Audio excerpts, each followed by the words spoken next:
Dark in the city, night is a wire.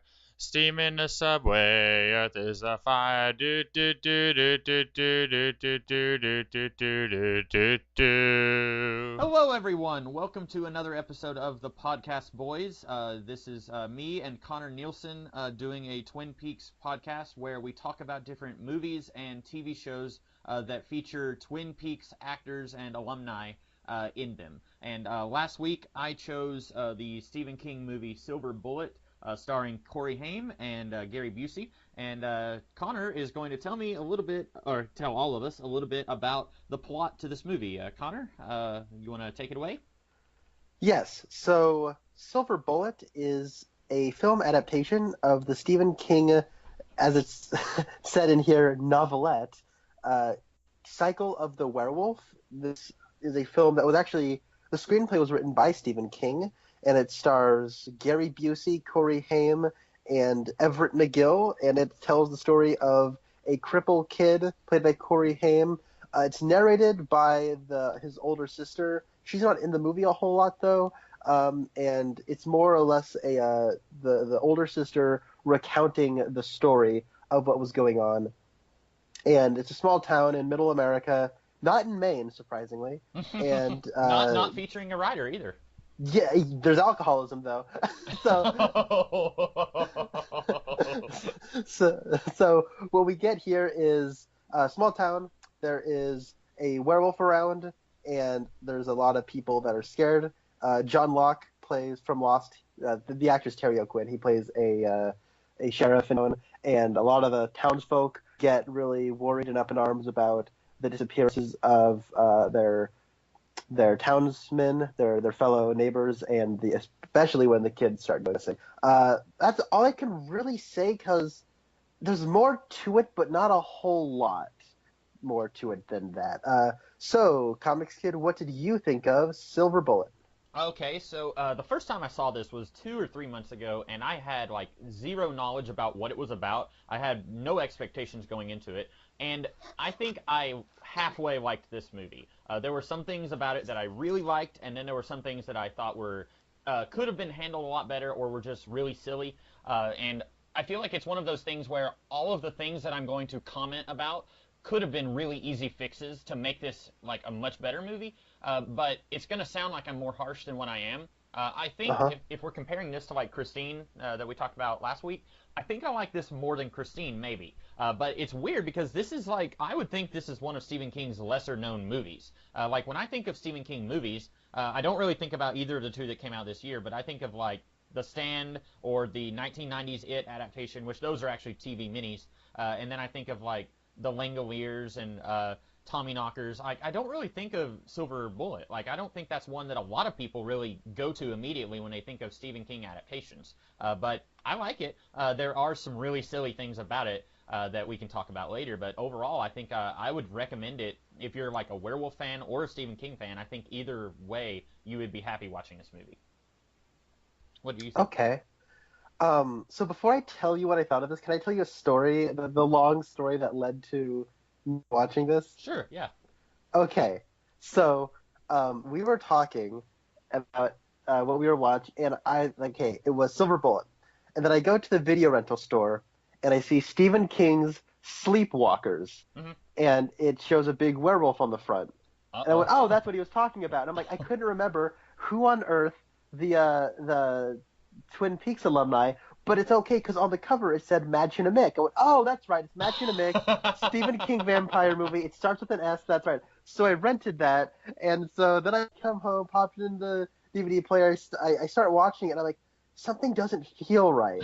So then I went back and I listened to the very end of the last episode of the podcast boys we recorded, and it said Silver Bullet. I went, no! So I booked it back to the video rental store. They didn't have it. Oh, no. I felt like Shia LaBeouf from a Transformers movie. I'm like, no.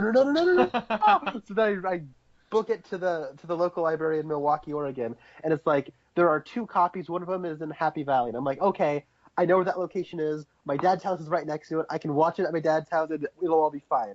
And then, but the thing it says that Silver Bullet, both of them are in transit. So that means both of them are being shipped around. This movie is like getting passed around like it's the hot new drug on the street. All right, it is like it's not available. I couldn't get it, so I put it on hold. But then I went, but it's not going to get here for a few more days. So then I rented it on Amazon for $3, so I was able to watch it.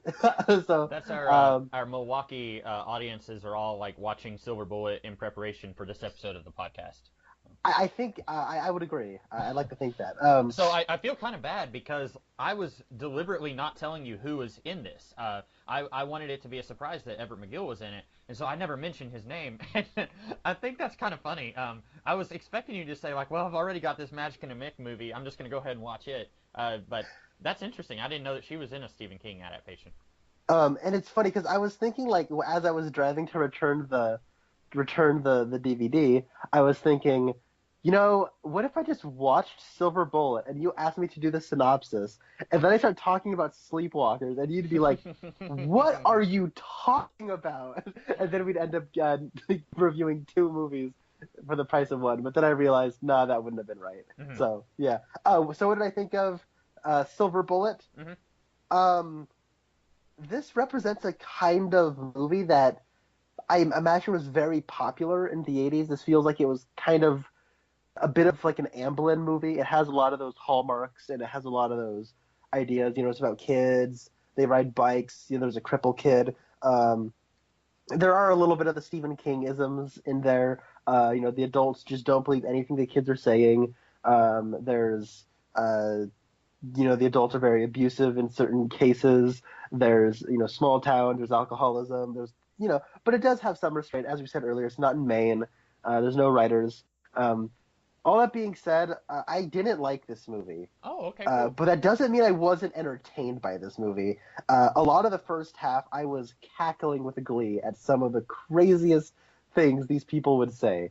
Like when that one drunk dad says, "Darn cripples always on welfare." That was He was talking about electrocuting them all to get rid of them or something. Yeah, I'm like, what is going on? And then there's the part where he's like sitting down to like watch the professional wrestling, because of course he's watching professional wrestling, and he just keeps like saying the same thing over and over again, like, "Yep, knock him down, knock him down, knock him down." Like, what am I watching? And so it's got a lot of these, like, it is so goofy. But I think my biggest problem with this movie, and it is the same big problem I had last week with the Stephen King adaptation of Christina's, the structure is really not, it doesn't translate well to film, I don't think. I agree. There's all the stuff with Sheriff John Locke. There's all the stuff with the dead kid's obnoxious dad. There's all the stuff with, you know, the people in the bar. And then it just sort of goes away. And then, like, Everett McGill goes full Nick Fury. And then, like... I was actually thinking of Jesse Custer from Preacher. Oh, there's a good Especially one. since he's got, like, the friar uniform and everything.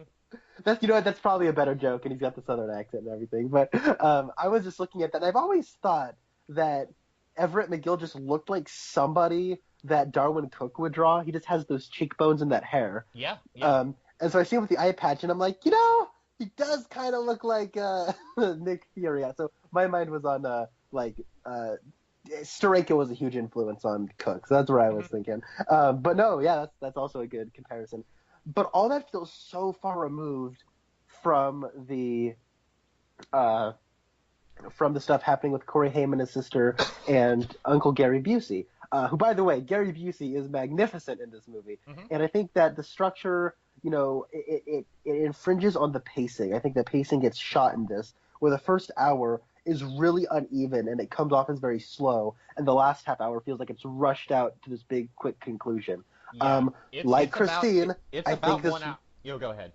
I was going to say, like Christine, it probably would have worked better as a book or as a novelette or something. Or as a miniseries. Like, you know, these days, this would have worked great as like an 8-episode Netflix series, probably. Where you are getting to know these characters and they're prolonging this mystery. Who's the werewolf? And that was my favorite aspect of this, because I don't watch a lot of werewolf movies. I watch a whole lot of vampire movies. But werewolf movies, it never occurred to me that you could play them as a mystery. Like, there's a werewolf in a small town and we don't know who it is, and we're trying to figure that out along with the audience, or along with the characters. I like that idea a lot. I think it would have worked better if you gave us a lot more time to play with some of these elements. Get to know these characters a little bit better, so that And then also like just the main characters. Like I wasn't even thinking of like the supporting characters, but the main characters. You were saying that the little girl or the older sister, she doesn't do that much. Unfortunately, I don't really think any of the main three really do that much. Like Gary Busey, he's there for a few scenes, but it's not until the end of the movie, and he's there with a confrontation with a werewolf. Corey Haim's character, he doesn't do that much. Like if you sit down and like write down everything that each of the three main characters do, like they each do something, but it's really they're all three of them are like together the protagonist. Like there's not a main character of this movie. That's the thing though. I agree with you. It's very thinly has a lot of thin characterization. You know, kind of like the film version of Christine. But I felt like I knew Corey Haim and Gary Busey better because they spend a lot of scenes talking to one another. That is true.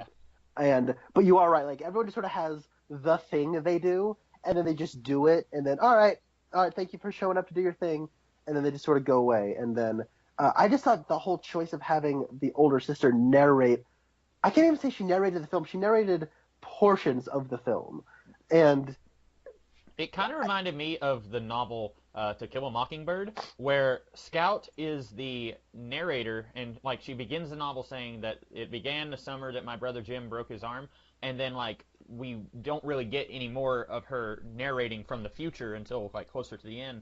It kind of reminded me of that. I don't know why. Because like in To Kill a Mockingbird, Scout is the main character. But here, I felt like Corey Haim was more of a main character than his sister, but then she's the one narrating. And like you said, yeah. She narrates. We get to hear just a little bit of her at the very beginning. Then we get to hear a little bit of her when she's gathering cans and bottles, and then a little bit at the very end. And when she says, "I can now say I love you, little brother. Good night," I was thinking like, wait a minute, did he die off screen? Like, is this because like she's saying good night, like farewell, young brother? And I was thinking like that's weird. Like, and she's saying like it happened a long time ago in the summer of 1976, and I was thinking like, yeah, but this movie came out in like 1983. Like, how much into the future is this narrator? Like, that was another weird thing. I think that you're right. The girl doesn't get as much to do because she doesn't have as many scenes to bond with Gary Busey. And also, like, another thing, I just feel like I had my finger on the pulse of this community. I'll say what I will about the back half of season 2 of Twin Peaks. I knew that there was a food critic in town, and I knew the stakes that was on, the people in Twin Peaks. I knew that they wanted to impress the food critic. I think that subplot is completely stupid, but I at least understood what was happening in town and why it was important to people. This one is just sort of like outside of, my kid died. I'm being a little harsh on purpose, but I mean, why is like Sergeant John Locke such a spineless wimp, right? Like, all the person has to do is go on a big monologue about how his kid's dead, and he's like, okay, I won't stop you from doing vigilante justice in kangaroo courts. I'm not going to stop you from doing that because I feel bad now. Like, what's happening? And then, like, immediately that's when Reverend what's his name? Everett McGill shows up, and he's like, whoa, what's going on? Stop. It's like, wait, how do you know what's happened? You weren't in the bar? Right. What are you doing here? And that whole scene, like, the music is so... I also think, tonally speaking, at least for the first two-thirds, this movie is completely bananas. Mm-hmm. Like, you could replace, like, the music where he's, like, running around and slamming on the cars. It's like, don't do this! Don't do this! Like, you could replace that with the Benny Hill theme. It has the same effect. Yep. Like, it's the same, like, do. Like, is this a comedy scene? But, like, the way it's directed, it's not a poorly directed scene. Like, there's a handheld camera sort of spinning around him as it feels like he's losing control over his congregation, right? Right. Losing control over his community. And then the whole scene that follows with everyone in the woods, like, that whole scene is shot like a comedy scene. Like, it's like just a bunch of flat angles. You hear them talk about this in the Red Letter Media Half in the Bag episode where they're talking about X-Men First Class. Yeah. There's that whole part where they're talking about Michael Ironside on the bridge of the U.S. thing, right? They compared it to like a John Wayne movie where like yeah. And they talk about how, like, the film is a language, and when you film something at just a flat eye-level angle, it's comedic. And so it'll just show them, and so, like, there's, like, the music is trying to convey a sense of urgency, like, oh, the werewolf's around, but then, like, it's just, like, a bunch of flat shots of really bad extras going, it's with us! It's here. And I'm like, Okay, you were saying that like the Benny Hill, like that scene where the Everett McGill is like slapping the cars and stuff. That was yeah. unintentionally comedic. The one for me, like I was howling with laughter, no pun intended, werewolf humor. But like when they were all in the fog, and then one of them is like, "It's here in the fog with us," like, and I was thinking of that classic horror movie trope where it's like, that phone call came from inside the house, like that same and. Okay, I got to give this movie some props and also roast it a little bit. So, like, the first 2/3 of the movie, roughly, every time we see a werewolf attack, it's just like you see like an arm and that's it. Like an arm Yeah. just comes out of nowhere and slashes a back, or like, or even funnier, grabs that bat that the barkeeper, the bartender had, and just starts like hitting someone. So you're seeing like a werewolf arm, just an arm, hitting this guy with a bat, and I'm thinking like, you've got claws, you've got teeth, like you got superhuman strength, but yeah, like use the bat to kill him, and he does that twice. But like towards the end of the movie, when we finally get to see the werewolf, it looks really good. Now I don't know if that was like their whole budget, because like they really were like teasing us with the werewolf and not showing it to us until the last third of the movie. But once they finally did show it to us, I was surprised how good it looked. You may disagree, but I thought it looked really good. Like I was expecting it to look really cheesy based on the first bit of the movie. Um, I mean, I don't think it looks great, but I think it's the best werewolf effects in the entire movie. Mm-hmm. I actually the part at the end where he's like turning back into a human, like that actually looks really good. Mm-hmm. Yeah. Um, so I guess I wanna get into the Wait, quickly, just yeah, go ahead. I wanted to talk about the way that scene that I was making fun of ends on an even funnier Mm-hmm. way. Like, and then all of a sudden you just see like it is comedic. Like you just see its arm come up with the Peacemaker baseball bat, and it's like I could just like, and it comes up in here, bump, bump, bump, bump, and then it's over. It's like James Bump, Bond and it killing. just keeps coming back Yeah. up like it's. Oh my goodness! Like I kept laughing, and then hard cut to they're all in the it's a dream sequence, but it's a hard cut to the funeral, right? Mm-hmm. And then they're all singing. Is it Amazing Grace? Yeah, they're all I think singing so, Amazing yeah. Grace, and then they're And, all like, swaying, and it's like half of them don't even look like they know the words, and I was thinking like, man, I don't care if you don't go to church. Everyone knows the words to Amazing Grace. Like, come on, guys. Like, Yeah. half of them are just like not. They're just kind of looking back and forth like they don't know the words. I was thinking like, it's probably the easiest church hymnal you could like do the words to, or know the words to. Yeah, and like it's funny because it's like that felt like a scene out of Troll 2. Like that's some harsh like. I know that's a harsh criticism, but that scene felt like something out of Troll 2. Everyone's like swaying out of rhythm, and they're all like, like it's this ridiculous out of key, out of tune. Everyone's all over the map version of Amazing Grace, and then like I love Everett McGill. He is miscast here, and Oh. he's just sort of like awkwardly giving a sermon, and then like everyone turns into the werewolf, and then it cuts over to like the woman on the organ is like, "Wah!" and like blood's coming out of it, and then they all attack him and goes, "Ah!" Like that whole scene, like it was crazy. Like I don't know how, like that the budget for that scene looked like it was a ham sandwich. Like it was. It looked really cheap. It was really awkward, and it's following up that scene, like, and it's supposed to be creepy. And I think, to your point, later in the film, when we get the werewolf attack at the end, I actually think it looks all right. I don't think it looks bad. I don't think it looks particularly good, but it looks average. It's a decent, werewolf. But I do think the effects of, it turning into Everett McGill's dead body looks all right. I actually think it's kind of harkening back to a lot of the Lon Chaney Jr. special effects. And I should say two things. One, I don't watch a lot of werewolf movies. I think the closest thing to a full-on werewolf movie I've seen is Van Helsing, which I would not group this movie in with that one. I think this is much better than Van Helsing. And two, based on earlier scenes in the movie where all we saw was a werewolf arm that looked Yeah. like they just rented like a gorilla costume at Party's Outlet and just cut off the arm and that was all they had. But yeah, I guess I want to go ahead and get into the mystery aspect. And I will say there are spoilers in this podcast because we're going to talk about who the werewolf is if we haven't already mentioned it already. I don't know if we have. But so I think that they could have done a much better job of not telegraphing who the werewolf is, because I was keeping a look at the clock this time to see when they were going to actually start showing their hand too much, because at the beginning it's like, okay, there's a werewolf, but we don't know who it is. And there were a few different times where I was thinking, okay, it could be the crazy redneck who's leading the lynch mob, it could be the sheriff, it could be Uncle Gary Busey. I was thinking, the first time I watched it, I was thinking it could be any of those guys, and like it's going to be a twist ending where it's Gary Busey and the kid is going to have to kill his own uncle, and it's going to be sad because he loves his uncle and his uncle does love him, or something like that. It is Everett McGill, the preacher of the town, and what doesn't make sense about this is about halfway into the movie, a little less than halfway, they show a dream sequence where it's right after the town has gone hunting for this killer, and they don't know it's a werewolf at this point, and then the werewolf kills a whole bunch of the people, and then we cut to the scene that's Everett McGill's dream. And then everyone in the dream turns into a werewolf, and Everett McGill is screaming like, no, no, no, and then he wakes up and he's like, oh, it's just a dream.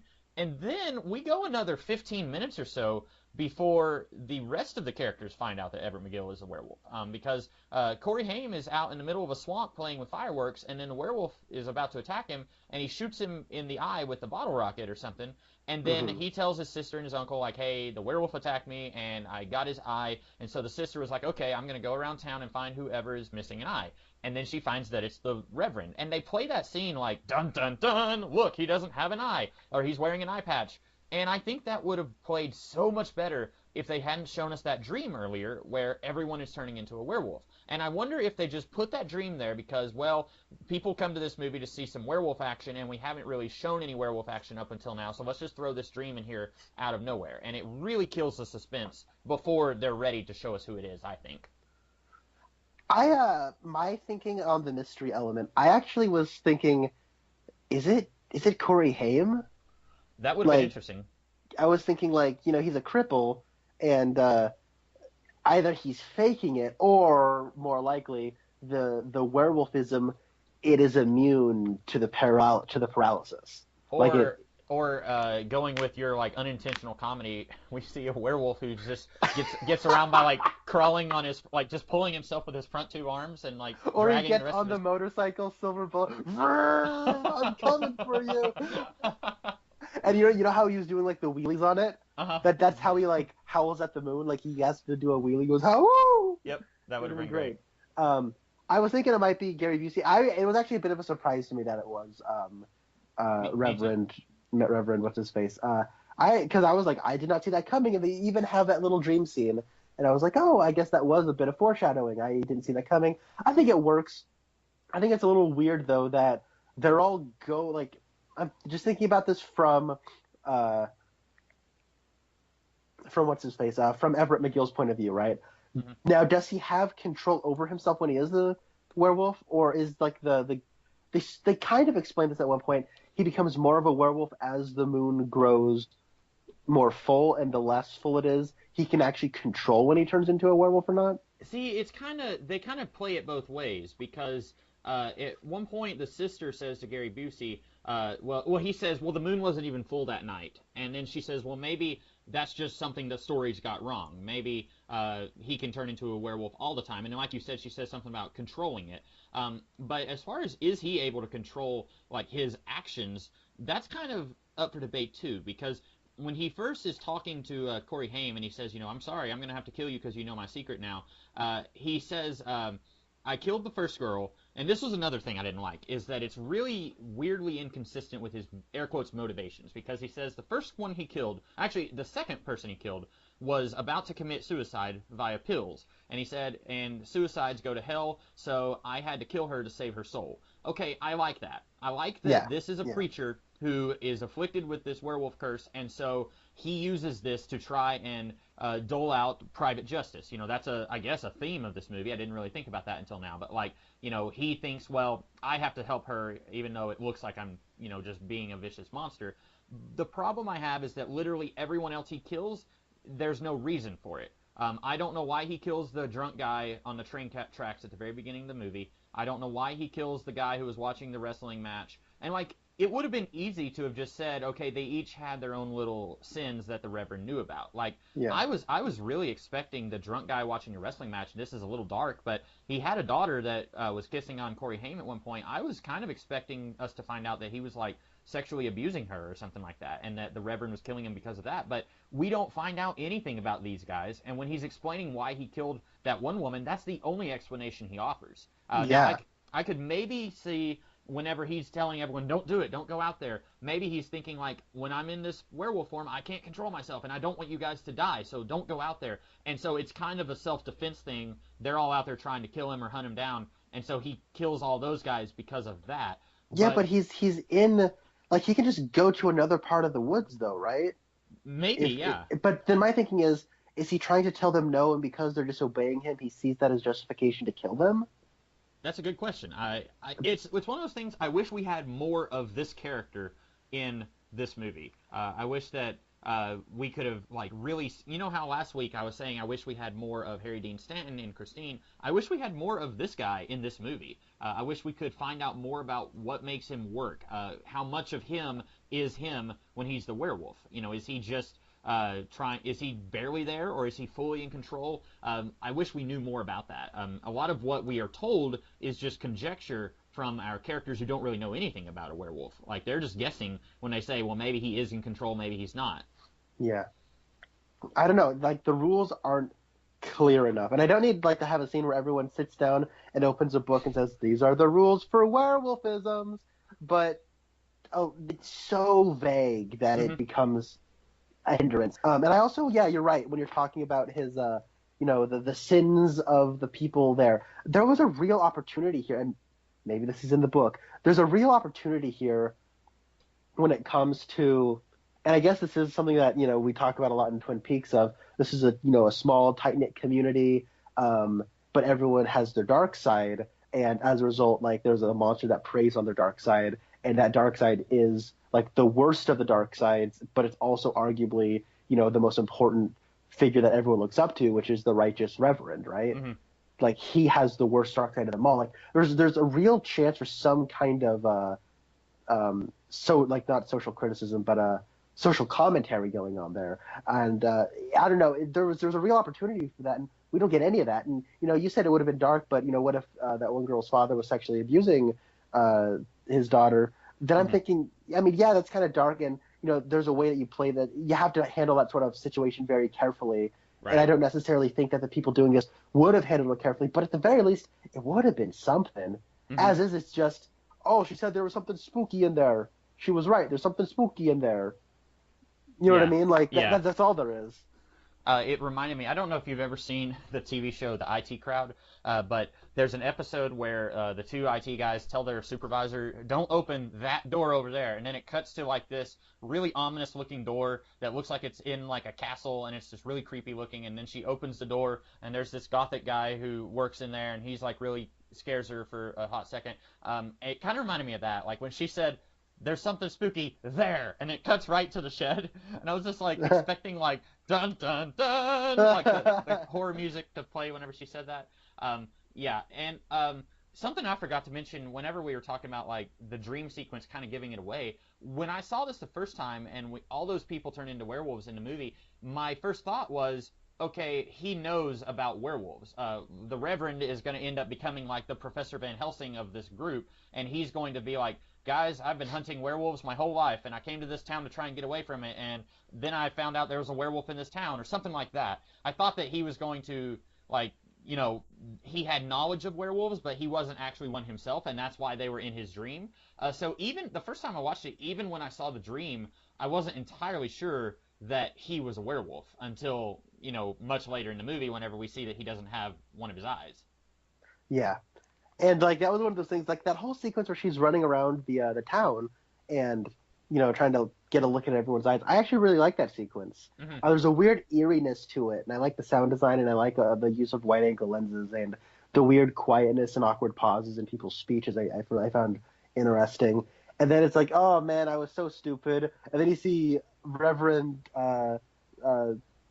Big Ed over there, like, digging up something, and I'm thinking, oh, they're not showing us his eye. Okay, it's him. Okay. And then it comes on over and you see his face and it goes, dude. Yeah. And this movie is definitely guilty of that thing where you have a character who is doing bad stuff, and up until we find out that they are the bad guy, they're acting just as sweet as they can be, and then once you find out, suddenly he starts acting really evil and creepy. Yeah. But they're kind of playing it halfway because like when she says like, "Man, my little brother sucks," and he says, "Well, sometimes little brothers are like that," and that's when you see his eye, and it's like, "Oh, it's him! Oh, snap!" But at the same time, he's digging up flowers or he's digging up weeds. Like he's doing very like kindly, reverend things. You know, he doesn't. Yeah. And like at one point when they're telling the uncle like he's the bad guy, and they drive by the church and we see him painting that like thermometer thing. You know, like those thermometer things where like we've raised this much money. He's painting something like that outside, and so like I do like that even though we found out that he's the werewolf, he's not stopping doing his duties as a reverend, but he still acts very creepy at times, and I feel like I wish we could have had more of an exploration of his character so that that didn't come as much of a light switch moment, you know. Yeah. You're right. It is awkwardly handled. But I did like it. I actually, you said he was miscast. I actually liked him in this movie. I thought he worked really well as the kind of spiritual center of the town, and I thought he was really creepy as the werewolf. I didn't. I wish that it could have done a better job of transitioning between those two. But I thought that he was really good at both of those. Yeah. Um, I'm trying to think of. So you mentioned that the guy who played John Locke, Terry Quinn, is in this movie, and I'd actually completely forgotten that he was in it. Because there's another guy in this, the redneck who leads the charge against the werewolf. He was in the TV series from the very early 2000s, a Nero Wolfe mystery, which I don't know if you've ever heard of that, but it was on A&E, and it was based on a series of novels that were started in like the 30s, and he played the recurring character. He was the police chief, or the yeah, I guess, or commissioner. He was either chief or commissioner, but and that's what I know him from. But he was also in the Billy Zane Phantom movie. He was a minor character in that, and it's interesting for me seeing him in other things because I hardly ever see him in anything. Usually, I just see him in the Nero Wolfe show. Yeah. I thought he looked very familiar, but I don't recognize the two things you just said. Oh, So. okay. Well, you should watch the Billy Zane Phantom movie. It's really good. It's kind of a Yeah, I guess we should. It does have Billy Zane in yeah, it. yeah, yeah. If it didn't have a Twin Peaks alum, I would just say you should watch it because it's a good solid pre X-Men pre 2000s superhero movie. I think it's pretty good. It's been a while since I've seen it. All right. Let's see. I had other things to say, but I can't exactly remember it right now. Um, Did you like the relationship between the brother and the sister? okay. I think that it gets off to the wrong foot. It gets off on the wrong foot. Mm-hmm. Corey Haim didn't do anything wrong, right? Exactly. And so, like, every time that she is yelling at him, he doesn't do anything wrong. It's not just the one time, because like his friend, who is just a complete obnoxious jerk. And by the way, why did the werewolf kill his friend? Like his friend certainly wasn't a drunk or about to commit suicide or anything like that. Like his friend was playing with the kite. But anyway, like his friend is the one who throws the snake at her and she falls in the mud. And then she's like yelling at Corey Haim, and it's like Corey Haim didn't do anything. And then later. There was something else where he's climbing the tree trying to get his kite, and then she comes and she's like, "Yeah, mom and dad are mad at me, not you." And it's kind of like last week when we were talking about the mom in Christine, and I was saying that like at times I was kind of on the mom's side, and at times I was on Artie's side, Arnie or Artie. But then here, like I could kind of sort of maybe see if in the book where maybe the girl would say something like the parents always doted on Marty because he was crippled. And they always felt sorry for him, and they always kind of let him have his way. I could maybe see them doing something like that. So I could see the girl's side of it, but she does come across as very hostile and unjustly so because the boy is a pretty nice guy. Like he doesn't really do anything wrong, like you said.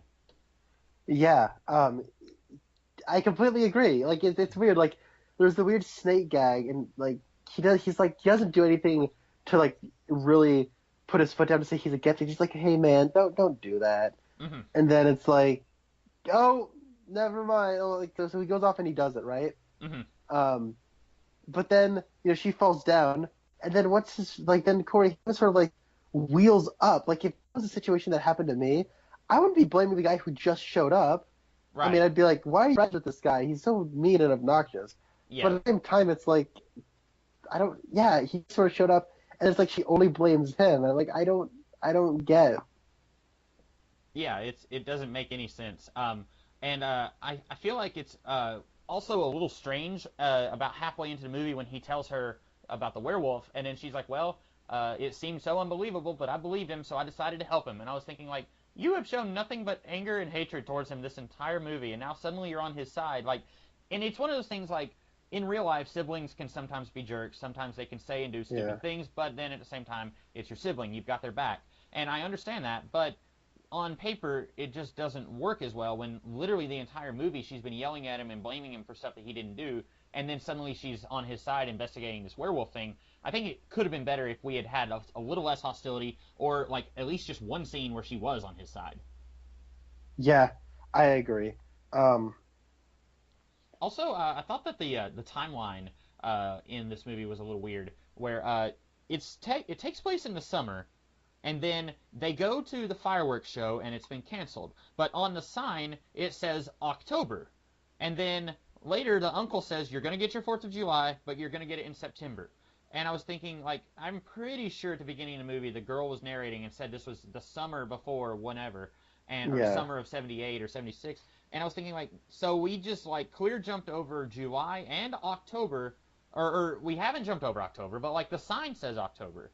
And I don't know, like, I thought it was something where it's like they just got one timeline event wrong, and so the whole thing just kind of felt weird and like they got something wrong or they were missing an event. Well, okay, I guess that must have been an issue, because like, or at least like a continuity error where they put October on the sign. My thinking is that what they did, where they talk about how school's just getting out as the movie's beginning. Yeah. And then they have the 4th of July show, and then I think that whole dinner scene where, you know what I'm talking about, where he shows him the new silver bullet. That's Labor Day because it's in September. Mm-hmm. But then we don't ever talk about going back to school. And then at the end it's, oh, now it's October. Yeah, the timeline's always sort of shifting, and you're like, what's going on here? Mm-hmm. Yeah, and it's one of those things kind of like Christine, where we're jumping months at a time, but there, what I liked about Christine was it would show 1 month later, or hey, this part is set in November, this part is set in December. We would see like a Christmas tree. Okay, this is close to the end of the year. And you know they didn't do that in this movie. You're just you're having like, if they didn't show like the stuff like the fireworks show being canceled and he says you're gonna get it in September, and like they were at school at the beginning of the movie, I would have thought that this whole movie took place over a span of like 2 weeks maybe. Oh yeah, no, that's fair. That's fair. Also, another funny thing I forgot to mention was so there's that scene where the whole town is getting ready to go out hunting for this maniac, and then the sheriff comes in and he starts yelling at him and says, like, you know, they've got a name for this. It's called private justice. And then the boy's dad comes in and he's yelling at the sheriff, like you said, and then he's like, so I'm gonna go get me a piece of private justice. And then they're all going outside, getting ready to get in their cars, and that's when the Reverend is trying to stop them. Okay, the next scene that we have is the Reverend's dream, and the dad in that dream says, there is no comfort. There's only private justice. And I was thinking, hang on a second. The Reverend wasn't there for that conversation. How does he know about that? Yeah, that's a good point. And it's one of those, at first they're wanting us to think that it's just a real scene, that it's not a dream. And so, like, you're not thinking that at first. But then once you find out that's a dream, it's like, wait a minute. He wasn't there for that conversation. And I was keeping an eye out for it this time, like, waiting to see if maybe he was in the bar somewhere. But he comes in off the street whenever they're all leaving. So I thought that was weird. Just a little nitpick. Yeah, no, that's a good point. I think it's clever. I think that there's some neat stuff with like the kid being crippled. There's a sense of helplessness, and like he's a kid, so he's not as resourceful as he might be when he's older. Mm-hmm. So you have like that part where he's just in the condemned bridge.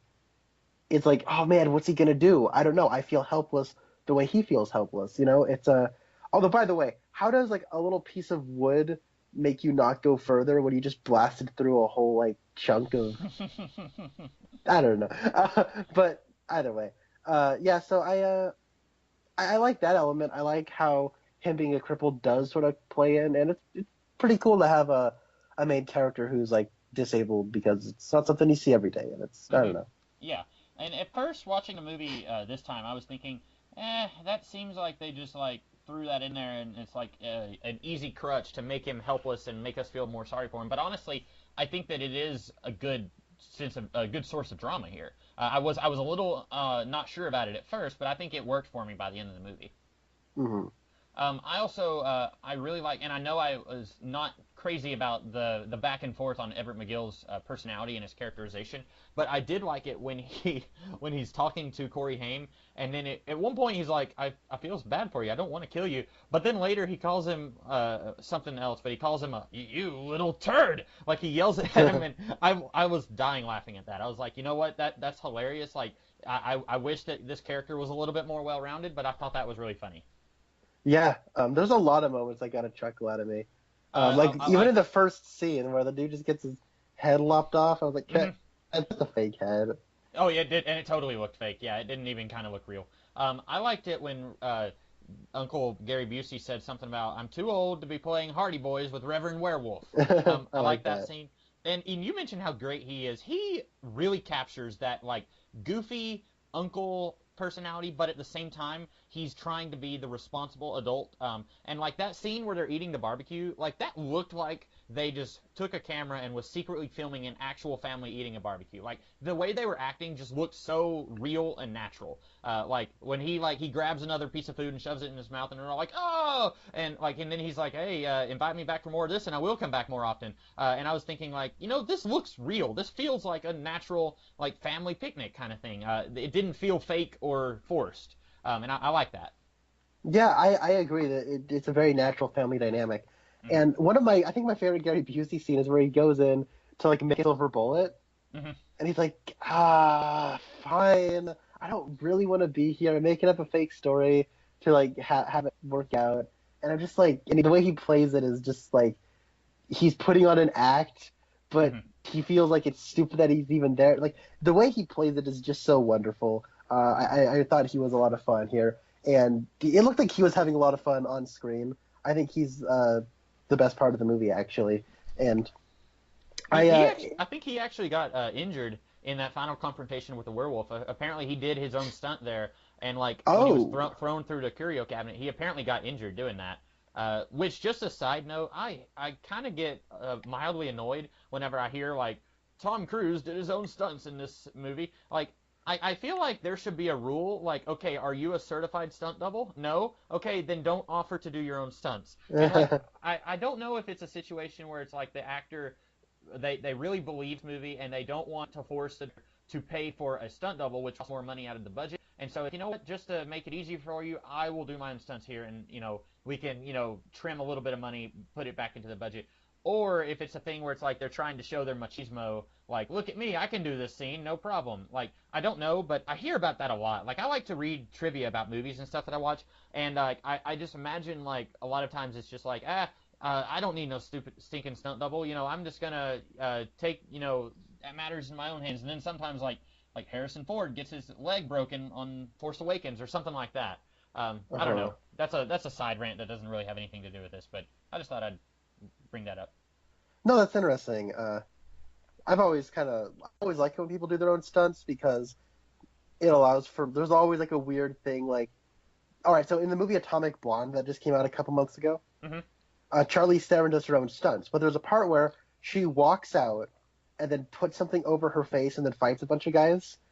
And your initial thought is, oh, she had to put that over her face because there has to be a stunt double, right? Who Right. doesn't quite look like her.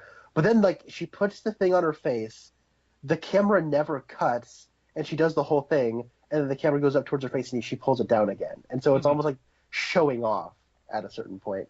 So it's like, oh, okay, I get you. Um, I like it because there's like sometimes when you do have a stunt double, there's some awkward. We have to film around our limitations. Yeah. But I he took a throw to some China. That's impressive. Oh yeah, it isn't. I will say like it's something I wouldn't want to do. Like I wouldn't risk my health and my body for a movie like that. So it's impressive that they're willing to do it. But sometimes I'm thinking like just get a stunt double guy, and like that's what they're here for. Like like in that Austin Powers movie where Scott says they're henchmen. It's what they're here for. Like when the henchmen are getting like attacked by the sharks. I don't know. Um, I'm just getting us even further off subject. No, that's Uh, fine. uh, the were you gonna say something else? Because I feel like I've about said my piece, and I'm sure you have more to say. I've just about said my piece. The one thing I will say is I think that the whole like so there's a like a weird like alcoholism thing that's set up, right? Yeah. Like, oh, Uncle Red, he's an alcoholic. Hmm. He's a good for nothing alcoholic fella. And then that never really comes back. And then but then what also happens is we meet like his friend's dad is also an alcoholic and a drunk, and you're like, okay, so we're setting up a parallel. There's something here, right? No, he Hmm. just sort of gets killed, and then nothing ever really comes up about Red's drinking habits. It just sort of like ends. And then there's also the stuff with like, we're gonna make a silver bullet. Also, my electronic wheelchair is called a silver bullet as well. Hmm. And the parallel is right there, but I don't feel like it really goes anywhere. You know what I mean? Right. Like I don't. I'm trying to understand why you would call that thing the silver bullet, Yeah. and then It's it's also gonna make a silver bullet to kill a werewolf. Like, how cool would it have been if they rammed the silver bullet into the werewolf and that's what killed him? Like that would have been something. like they had the actual bullet, and then it drops down the air conditioner vent or something, and he can't get it. And so Yeah. then like the girl, maybe he's on the ground and you think he's about to get killed, and then the girl like drives in and says you're terminated, mother, or something. Yeah, And yeah. then like drives it into the werewolf. And yeah, I can see that. I agree. It's a little weird that they called his well, first they called his normal motorized wheelchair the silver bullet, and then they called the motor the almost, it's not quite a motorcycle, it's almost like just a really fast moped. They called it Yeah. the silver bullet also. Yeah, it's because like they said that, oh yeah, well, what we're making is like it's an updated version of my thing. Mhm. So it's almost like the Silver Bullet Mach 2. Yeah. And I agree. Like, it's a weird thing to call it. Like, it's almost like, well, it's the name of the movie. I agree. Yeah. And as far as like the drinking goes, it's one of those things where, you've got, and again, I think it would have worked better if this is what they were trying to do. It would have worked better in a long serial form, or at least a longer, more story where you can play out this whole thing in more room. But like, you have something like the League of Extraordinary Gentlemen comics, where you haven't read those, right? No, I have not. So in the first volume, Alan Quartermain, he starts off, he's an opium addict and he's a drunk, and he's really not good for anything. And like, he used to be in his youth, he was like a great adventure hero, and he was courageous, and like he was just the stuff of legends. And then he's devolved into this shell of a human being, and we slowly get to see him build himself back up to being more of what he used to be, where he's able to get himself off of the alcohol and get himself off of the drugs over the course of that first story and definitely into the second storyline. And I feel like anytime you have a character whose like defining characteristic is that they are drunk, I feel like that's usually what I see them trying to do. It's like, okay, he starts off being drunk, and then by the end, he's stronger, he's more courageous, he's a more full human being, and he's gotten off of the bad stuff that was wrecking his life. But here, like you said, is at one point he just stops drinking, and then like that's it, and they don't really make any fuss over it after that. And then like, there's the guy at the beginning of the movie who was drinking, and there's a through line there, but it's not really clear what the through line is. Yeah. But I don't know, maybe that's not what they were trying to do. It kind of reminds me of the first Hunger Games movie, where her mentor Hamish, I think was his name, or Hamish. Yeah, yeah. He was an alcoholic, and then like in the books, I've only read the first book and then like the second chapter or the first chapter of the second book, so I can't make any comment about like the later books in that series. But I know in the first book, what I remember of it, it seems like they were trying to do that Alan Quartermain thing, where he starts off just being useless, and then it's like, hey, we need you in the game, pal. Like, let's step it up, and then he kind of like becomes better and more useful throughout the book. And you can play that out a little bit more in a novel where you can make it be as long as you want. But in a movie where you're pretty much limited to an hour and a half to 2 hours, you don't have nearly as much time to play with that, especially when he is one of three protagonists and you're splitting time between all three of them. Yeah, that's a good point. But yeah, I overall I liked it probably more than you did. I don't watch a lot of werewolf movies, and I think mostly what I liked about it was the novelty of playing this werewolf story as a mystery. If they didn't do that, I probably wouldn't have liked it as much. If we didn't have Everett McGill, I probably wouldn't have liked it as much, because I think I liked him in this more than you did, maybe. I'm sure you did. Yeah. So I think that's all I had to say about it. Did you have any final thoughts? Nope. Alrighty. So it is your choice for next week, and I I'm not sure what you're going to choose. I'm on the edge of my seat now. Well, I thought about selecting The Hateful Eight again, but then I thought, well, we've already done 2 Stephen King adaptations. Why don't we make it a trilogy? Okay. Is it that I am Sleepwalkers? No, I already returned that to the store. Oh. I'm not going to select it. So I'm actually going to select a film that was released in 1976, Oh. and its lead actress and one of its probably its most famous supporting actress were both nominated for an Academy Award that year. Okay. It wasn't nominated for Best Picture. It wasn't nominated for Best Director.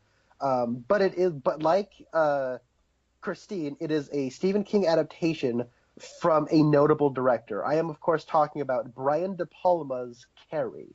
Okay. Carrie is Stephen King's first novel. Yep.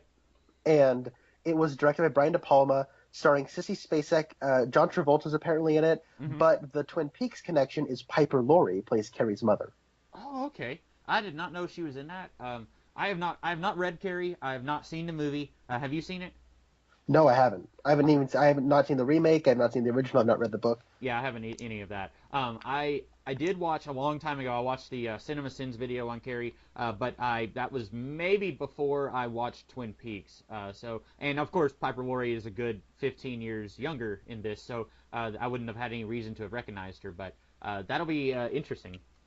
Yeah, I've always known about the movie Carrie, and I've known that it's a very important movie. A lot of people think it is the best Stephen King adaptation. It's a lot of people's favorite Brian De Palma film, and Brian De Palma is one of the famous film artists. You know, he made Scarface, he made Blowout, Dress to Kill, Sisters, which starred Margot Kidder of Superman fame. Yep. But he's actually Quentin Tarantino's favorite filmmaker. But I always knew that Carrie's mom was one of those big, great villainous performances. Mm-hmm. And I only learned like last week. I'm like, oh, that was Piper Laurie. Well, I gotta pick that now. So Right. yeah, we're making it a trilogy. Yep. And then no, I probably won't choose. What is it? Sleepwalkers. I probably won't choose that next week. So we won't make it a quadrilogy or quadrigy or a cycle or whatever we call it. Whenever Season of the King. Yeah. On Twin Peaks. We just keep looking. And it's like, well, technically that guy that Hawk high-fived in that one episode, he was in The Stand. No, I won't do that. Well, then this should be interesting. As I've never seen it. I've never had like it's not been one of those that I'm just like dying to see. So it'll be interesting to see like if it's like really good or if it's like it's very hyped up, right? Like it's one of those that is it's got like a lot of build up for it, I guess, if you haven't seen it before. Yeah. And I remember him talking a little bit about it in the novel, in his On Writing, which is like half like technique advice and half biography about his life. So it'll be interesting to watch it, I think. Mm-hmm. Yeah, I'm certainly interested to finally watch Carrie. And quick thing about Twin Peaks that came out last week that I forgot to talk about. Mm-hmm. There was a whole interview about the Philip Jeffries character in The Return. Oh, okay. A David Lynch interview? Yeah. David Lynch really wanted, what's his name? David Bowie back for the role. But actually, David Bowie's agent spoke on his behalf, and he actually declined the role to come back. And I'm trying to think. I know that David Bowie kept his cancer a secret. Mm-hmm. No one really knew about it, and he was really busy on working on his final album. I think it was called Dark Star or Black Star or something to that effect. And he made music videos and all that sort of stuff for that album, and that was released months before he finally passed. And so I think he just didn't think he had enough time. He didn't think that, so he didn't want to commit. So he declined. But they did ask if they could use the footage from Fire Walk with Me, right? Mm-hmm. And he said yes, but he didn't want them using his voice. So all the vocal stuff, like even in the flashback scenes to Fire Walk with Me with Philip Jeffries, that's all the voice actor. Huh. I did not know that. Do you think his agent knew that he had cancer when he was declining for him? I don't know. That's a good question. But also something that's interesting. So then they asked David Lynch, "What's up with the tea kettle?" And he went, he's like, You It's wouldn't like let you wouldn't let me I use the real thing, so I had to improvise. he said that he was just doodling and like sketching something up, Hmm. and he's like, oh, I think he's like he kind of came up with that, and he sculpted it, and he was like, I like this a lot. And then he's like now I kind of wish I did something else because everyone keeps calling it a tea kettle. So Oh. he's like I just thought of it. It's just a machine. And the article I read ended with a tin machine. As I've said before, Tin Machine is the name of the band that Bowie was in from '89 through '92. Those dates are coincidentally when they started shooting the original pilot for Twin Peaks and when Fire Walk with Me was released in '92. So it's just kind of an interesting coincidence. Hmm. Yeah. So Um, well, that is interesting. And it kind of reminds me of I probably told you this before about how Marlon Brando had like such disdain for like the movie Superman and like just he didn't really care about it. And yeah. he apparently told he went up to Richard not yeah Richard Donner and was like, and someone had already warned him saying like, now just be forewarned, he's going to suggest to you that they turn Jor-El into a football or something like that that talks to Superman. And then like he goes up to him and says, so I was wondering, what if this hologram, it could be anything, it doesn't have to be my face, what if we make it be a giant bagel? Talking to Superman. And so I was thinking of that, talking about this kettle thing. Anyway, yeah, that's from the funny. mouth of Richard Donner. That's really funny. Mhm. Yeah, so that's all. I thought that was a very interesting bit of information regarding the last season of Twin Peaks. But yeah, Mhm. I know that was something that baffled you. Yeah. So Well, I didn't know if David Bowie was alive when they were shooting because he died at the beginning of 2016. So I was thinking like it was possible that he had already died by the time they were needing to film his scenes, and that's why I just assumed once we finally got to the tea kettle, whatever it is, that it was just, well, we need something and we don't have him anymore. I did not know for sure that he had said no or that they had even asked him. yeah. So I just thought it creates an interesting insight into the world of filmmaking. The way people have to like when something falls through, they have to like come up with something, even if it is a tea kettle. So Right. Well, getting back to Superman movies, like the first Superman movie has Marlon Brando, and he's the only one talking to Superman as a ghost. But then in Superman 2, we're no longer allowed to use Marlon Brando, or we can't afford him, or whatever. So then they use Superman's mom to talk to him, and it's a little weird if you're watching the two movies like back to back, where it's like, wait a minute, what happened to Jor-El's ghost? But it's also, in my opinion, it's good because it gives Lara a little bit of agency, and she's not just a flat yeah. one-dimensional thing. But yeah, I like it whenever we get to see how they're able to get around stuff like that. Yep. So yes, we will be talking about Carrie next week. Yep. So in the meantime, I am the Comics Kid 2099, And I'm Connor Nielsen. and we will see you guys next week. Have a In good touch one. with the ground, I'm on the hunt down after you. Smell like I sound, I'm lost in a crowd, and I'm hungry like the wolf.